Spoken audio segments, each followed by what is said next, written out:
Bonjour à tous, ravie de vous retrouver dans cette vidéo. Alors aujourd'hui, j'aimerais vous transmettre un certain nombre de messages que j'ai reçus ces derniers temps, ces dernières semaines, ces derniers jours. En fait, je note assez régulièrement dans un cahier ce que j'apprends au quotidien, les messages que je reçois, et je me disais que ce serait intéressant de vous le partager parce que ça m'est très utile et je pense que ça pourrait vous être utile à vous aussi. Alors pour ceux qui ne me connaissent pas, donc je m'appelle Gaëlle, je suis nomade depuis octobre 2020. J'ai quitté Paris donc fin 2020 pour aller à Nice. Puis en juin 2021, j'ai quitté la France pour voyager. Et donc je suis allée aux îles Canaries, puis en Andalousie où je suis encore actuellement. Et donc depuis, je vis une forme de voyage initiatique où j'apprends beaucoup sur la vie, sur moi-même. Et c'est très très riche en enseignements et donc j'ai à cœur de transmettre ce que j'apprends et ce que je vis au quotidien. Donc aujourd'hui, j'aimerais simplement parler des messages, de quelques messages que j'ai reçus ces derniers temps. Alors je ne vais pas tout lire, mais je vais essayer d'aller à l'essentiel et de vous partager les messages qui me paraissent utiles ou qui pourront peut-être résonner avec ce que vous vivez. Alors les messages que j'ai reçus fin janvier, début février m'invitaient à lâcher prise sur le passé, à fermer une porte pour en ouvrir une autre et à s'engager pleinement dans une nouvelle voie. Alors je pense qu'on est nombreux en ce moment à changer de vie et à devoir réellement lâcher prise pour s'engager pleinement dans de nouveaux projets qui nous tiennent à cœur, dans des nouvelles voies. Donc j'ai reçu ce message à plein de reprises qui donc m'invitait à lâcher le passé, à tourner une page pour ouvrir un nouveau chapitre et à ne pas rester entre deux situations. L'une des lois universelles, c'est l'expansion et on a souvent besoin de tourner une page pour s'engager pleinement dans autre chose et donc exploiter des facultés, des facettes de nous qu'on n'avait encore pas exploitées. Et donc, pour le faire, on a besoin réellement de lâcher prise sur le passé. Il faut accepter une période de transition. Donc, il faut accepter le chaos. Il prouve que votre vie change. Et ensuite, dès que vous êtes à votre juste place, donc dès qu'on s'engage dans quelque chose qu'on aime véritablement, on éprouve un sentiment de paix intérieure. Donc dès qu'on s'engage dans une voie, dans un projet qui nous tient à cœur, on se sent à notre juste place et tout se met en place justement pour qu'on puisse le réaliser. J'ai reçu un certain nombre de numéros, donc quand il y a des nombres répétitifs qui arrivent à moi, qui me parviennent, donc je regarde la signification et donc ils avaient tous un lien avec donc le commencement d'un nouveau cycle. Alors par exemple, un cycle se termine dans votre vie, regardez vos réalisations et vos succès, terminez tout ce qui reste, vos anges sont avec vous lorsque vous franchissez une nouvelle porte d'opportunité. Ils vous demandent de vous concentrer sur vos objectifs et vos aspirations. Voilà, donc on nous demande d'être concentré sur ce qu'on veut mener à bien. J'ai reçu aussi le message de rester connecté au cœur et à la joie dans toutes les actions que j'entreprends, plutôt que d'être connecté à la peur ou au stress par exemple. Donc rester bien connecté à la joie pour que toutes nos actions en fait soient empreintes de cette joie et communiquent aussi cette joie aux autres. Dans le même ordre d'idées, cultiver la joie au quotidien, faire ce qu'on aime, faire ce qui nous apporte de la joie et cultiver aussi la gratitude. Par exemple, se remémorer en fin de journée toutes les situations pour lesquelles on ressent de la gratitude.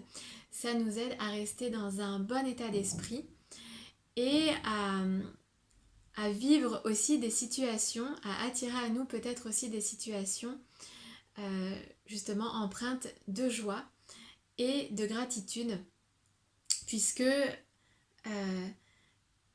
tout ce sur quoi on focalise en fait s'expand. Donc c'est important de focaliser justement sur la joie, la gratitude, sur tout ce qui nous fait du bien pour que ça se développe et qu'on puisse le cultiver au quotidien. J'ai aussi noté garder confiance, avoir confiance en soi, en la vie, en nos ressentis, en notre guidance. Alors j'ai noté, donc ça bien sûr c'est très important, et j'ai aussi noté ça parce que ça peut nous éviter des énergies toxiques. Parce que quand on commence à avoir des doutes, on peut se laisser happer par des énergies qui vont peut-être nous faire vaciller.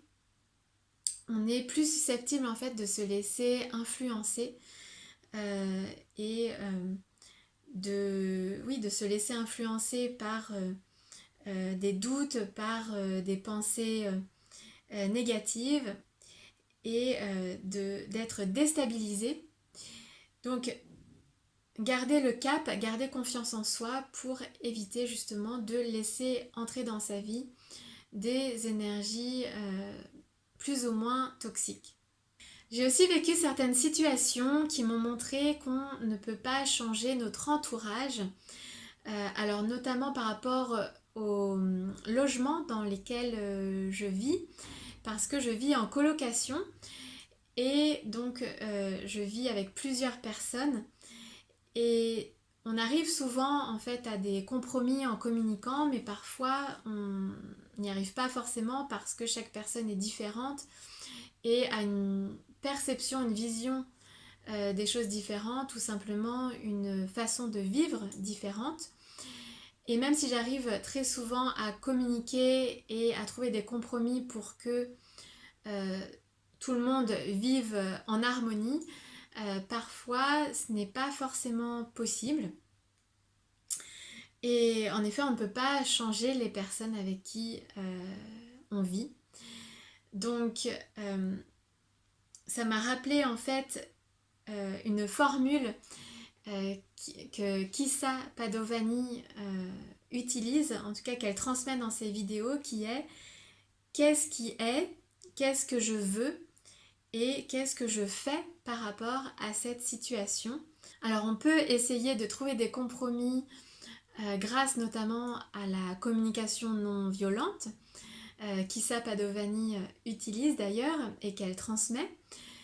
Mais parfois ce n'est pas possible et comme elle-même en parle, parfois il faut savoir juste quitter une situation parce qu'il n'y a pas d'autre solution.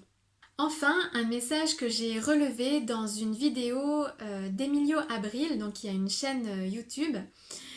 Dans l'une de ses vidéos récemment, il a transmis ce message: tu n'as pas besoin d'être bon pour te lancer, mais tu as besoin de te lancer pour être bon. Et j'ai trouvé que c'est un message important à garder en tête parce que parfois on attend le bon moment pour se lancer dans quelque chose, on attend d'être performant, d'être à la hauteur pour se lancer, alors que c'est tout l'inverse, c'est justement en se lançant, en essayant, c'est en faisant qu'on apprend et qu'on s'améliore au fur et à mesure. Donc j'ai trouvé que c'était un bon rappel, qu'on n'a pas besoin d'attendre, il suffit juste de se lancer et de se mettre en marche pour apprendre et s'améliorer et mettre en forme notre projet. On attend aussi souvent d'ailleurs le bon moment pour agir. En fait, on attend souvent d'être bon nous-mêmes dans quelque chose pour faire quelque chose, pour se lancer, mais on attend aussi souvent le bon moment, alors qu'en fait il n'y a pas de bon moment. Le bon moment pour moi, c'est le moment où on peut le faire. Si on a la possibilité de le faire, il faut le faire au moment où on peut le faire parce qu'on ne sait pas si on aura l'occasion de le faire plus tard. Et d'ailleurs, il y a une phrase que j'avais aussi notée que je trouve très parlante, qui est l'attente, c'est la destruction. Parce qu'en effet, plus on attend et moins on a de chances de réaliser ce qui nous tient à cœur ou même de faire quoi que ce soit, plus on attend et moins on a de chances de le faire tout simplement. Donc je trouve que cette phrase est aussi très parlante et, et qu'elle nous permet de nous motiver à passer à l'action au lieu de procrastiner. J'espère que ces messages vous auront parlé, aidé ou inspiré. Vous pouvez liker la vidéo si vous avez aimé et laisser un commentaire. Je serai heureuse d'échanger avec vous sur ces thématiques et j'essaierai de partager plus régulièrement sur ces différents messages et enseignements que je note au quotidien. Je vous dis donc à très vite pour de nouveaux partages.